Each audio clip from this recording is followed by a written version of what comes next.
Let's go now. Moments ago at the White House, UK Prime Minister Starmer visiting President Trump. Mr. Starmer in the Oval Office. It's a very special place, and he's a special man. And the United Kingdom is a wonderful. This is a wonderful country that I know very well. I'm there a lot, and I'll be going there, and we expect to see each other in the near future. We'll be announcing it, but. We're going to be discussing many things today. We'll be discussing Russia-Ukraine. We'll be discussing trade and lots of other items. And I think we can say that we're going to be getting along on every one of them. We've had a tremendous relationship. And frankly, the Prime Minister and I have met twice before, and we get along very famously, as you would say.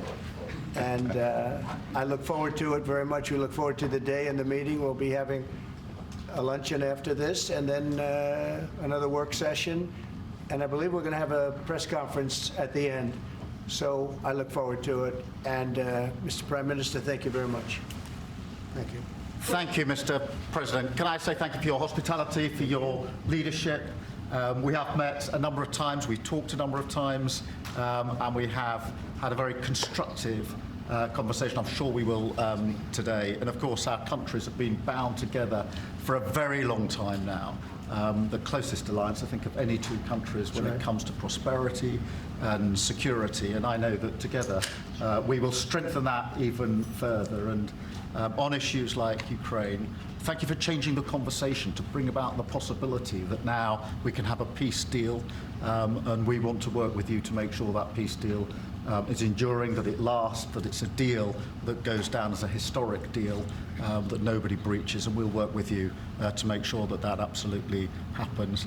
And it is my pleasure to bring from His Majesty the King a letter. He sends his best wishes and his regards, of course, but he also asked me to bear this letter and bring it to you. So can I present the letter from the King to you? Thank you very much. Am I supposed to read it right now? Yeah, please do. I will do. I've got to tell him what your reaction is, so I need to know. He is a great gentleman, a great gentleman.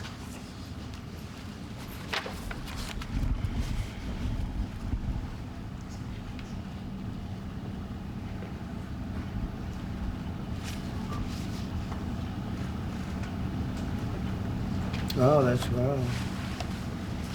Well, that is really nice. I must make sure his signature's on that. Otherwise, it's not quite as meaningful. It is, and that's quite a signature, isn't it? Beautiful. He's a beautiful man, a wonderful man, and we appreciate it. I've known him, gotten to know him very well, actually. First term and now second term. Perhaps you'd like to say what that very important paragraph. Yes, so this is a letter from His Majesty the King.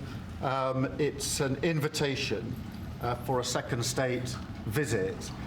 This is really special. This has never happened before. This is unprecedented.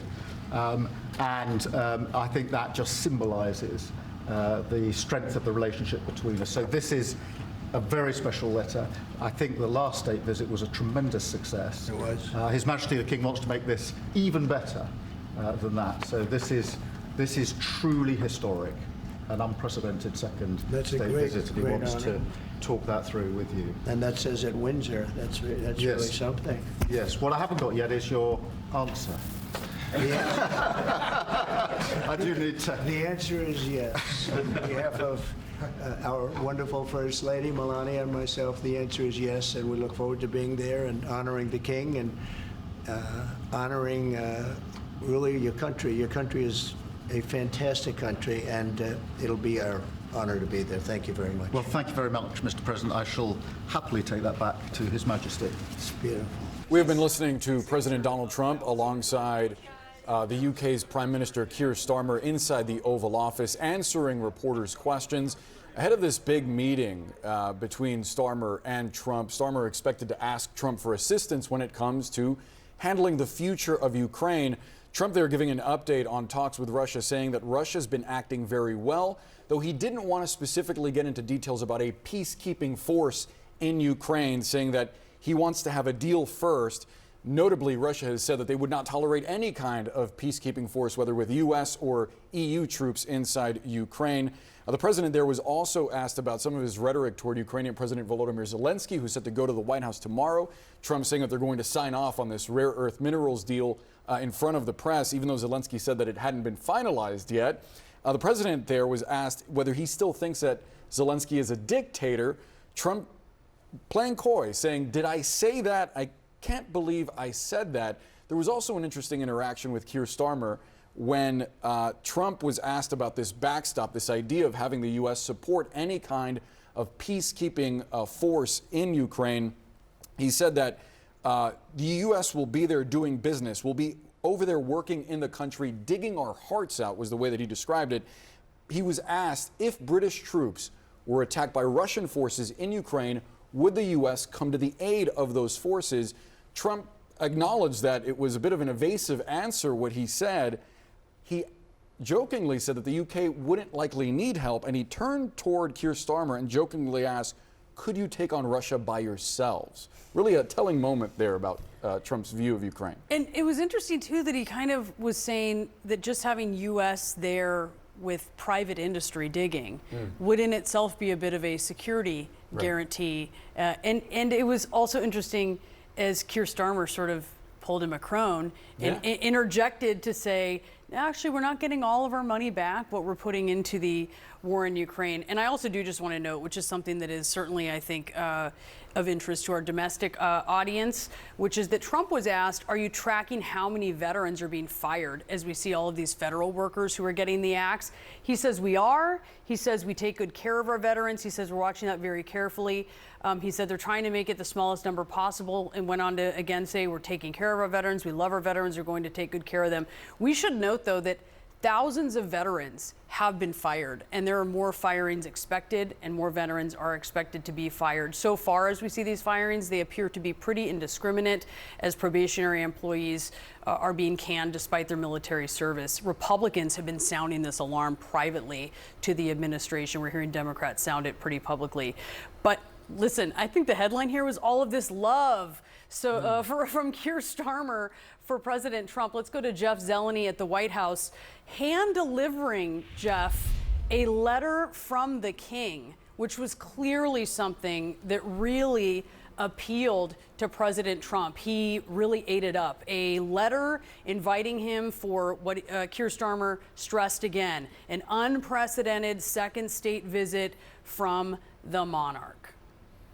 Look, that was a bit of showmanship to open up this Oval Office meeting that is opening up several hours of discussion here. And there's no doubt that the American president loved to be invited from the king. Perhaps a better question is, at the end of this 30 minutes or so, what the king may have to say of what Donald Trump just talked about, this special relationship. The meeting opened up in a very friendly way, and it was friendly throughout. But when you listen to some of the answers that Donald Trump gave about Vladimir Putin, the friendship sounds very strong on that front as well. Donald Trump talking about Vladimir Putin, saying, I think he'll keep his word. I've spoken to him. I've known him for a long time now. We had to go through the Russian hoax together.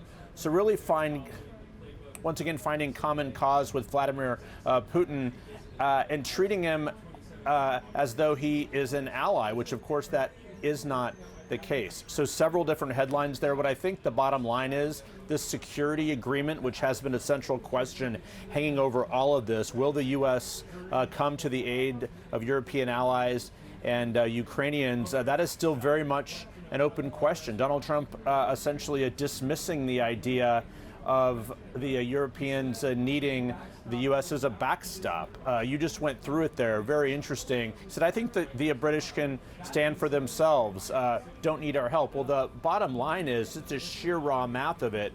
There aren't enough military forces in Great Britain or France or throughout the whole of Europe that can do what the U.S. can do in terms of being a deterrent for Russia here. So I think this meeting ends with as many questions as it began about the actual progress here. And if the Macron visit on Monday and if this visit today has pulled President Trump farther from Putin at all, it certainly did not sound like it.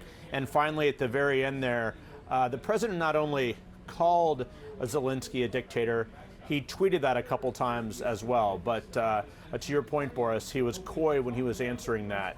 I think he was very well aware that he called Zelensky at one point a dictator. Of course, that would be Putin, not Zelensky.